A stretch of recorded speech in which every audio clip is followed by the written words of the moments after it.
Bom, gente, nesse final de semana, as defesas do presidente Michel Temer e da ex-presidente Dilma Rousseff entraram com pedidos para anular as provas obtidas por meio de depoimentos de ex-executivos da Odebrecht ao Tribunal Superior Eleitoral. Nas alegações finais, os advogados de Temer, aliás, pediram para que as contas de campanha dele sejam julgadas separadamente das de Dilma Rousseff. No depoimento prestado ao TSE, o ex-presidente do grupo Odebrecht, Marcelo Odebrecht, disse que duvida que tenha um político no Brasil que tenha sido eleito sem Caixa 2. Vera Magalhães, eu começo com vocês. Bom, ele pode falar de cátedra, né? Se foi ele que financiou, né? Inventou e tudo mais as outras campanhas, e se ele fala é porque é verdade. Então, vamos ver o que vem nessas delações por aí, né?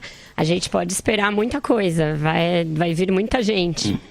Marcelo Madureira, e você? Pois é, cara, esse assunto, eu agora me deu um branco. Marcelo Odebrecht propina campanhas. Não, pois é, o cara que era proprietário do governo brasileiro, eu estava escrevendo aqui até nas minhas anotações, o governo brasileiro era propriedade da Odebrecht em conluio com outras empreiteiras.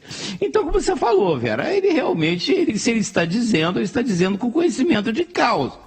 Né? Então, quem somos nós para dizer que não existe nenhum parlamentar brasileiro que de alguma forma não tenha sido beneficiado, se não da Odebrecht, você pode ter sido beneficiado por outro tipo de empreiteira. Até eu estava brincando com um amigo meu ontem, né? O Aécio pode mudar o nome dele para Oaécio Neves, por exemplo, né?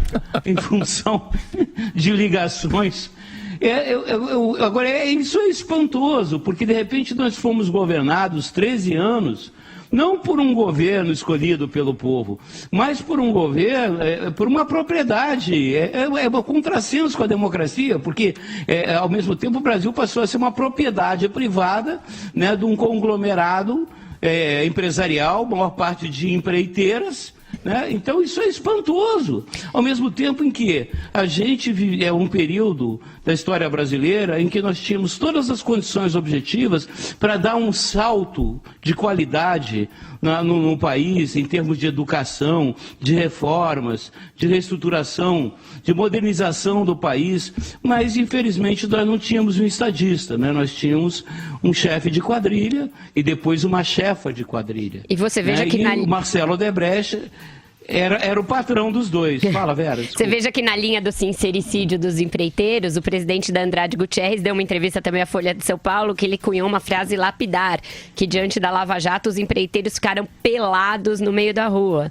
É isso, foram flagrados comprando apoio político, comprando o Estado, comprando nacos de concessões, seja na forma de hidrelétricas, na forma de contratos com a Petrobras, e toda a sorte de obras públicas eram, na verdade, negociatas, né?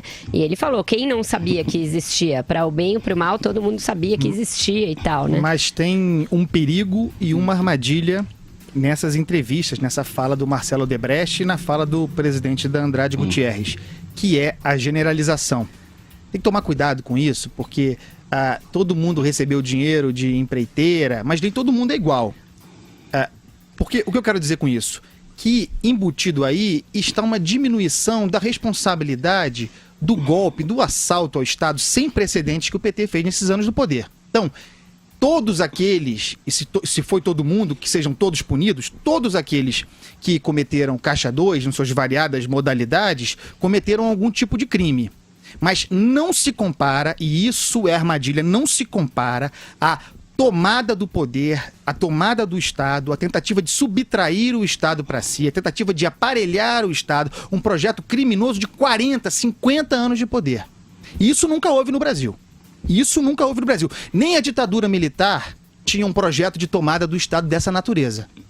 Então, é importante tomar cuidado com as armadilhas das falas do senhor Marcelo Odebrecht, por exemplo, e outros. Nem todo mundo é igual. Todo mundo pode ser pilantra, mas nem todo mundo é pilantra igual.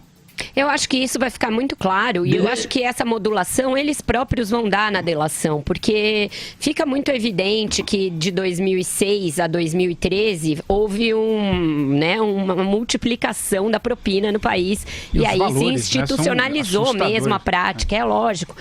Na própria delação do chefe do departamento de propina, ele fala isso, eles passaram a operar em níveis assim muito maiores. Tinha 70 milhões por ano, passou para 700 no último ano.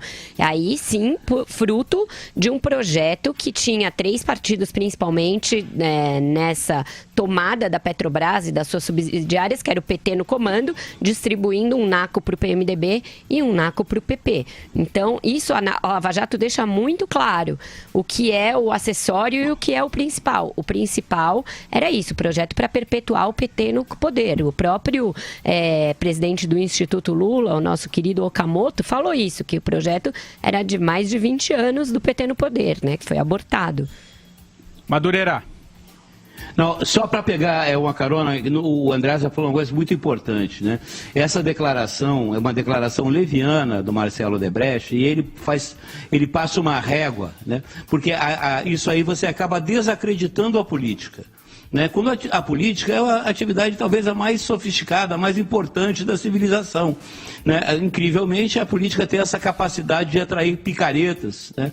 atrair esse tipo de pessoa, como o próprio Marcelo Odebrecht. E o que ele pretende com isso? É desacreditar a política. Quando, na verdade, a gente não acredita nesses políticos aí e nesse tipo de pessoa que vê a política dessa maneira. É super importante o que o Andréasa falou, eu acho que foi isso que ele...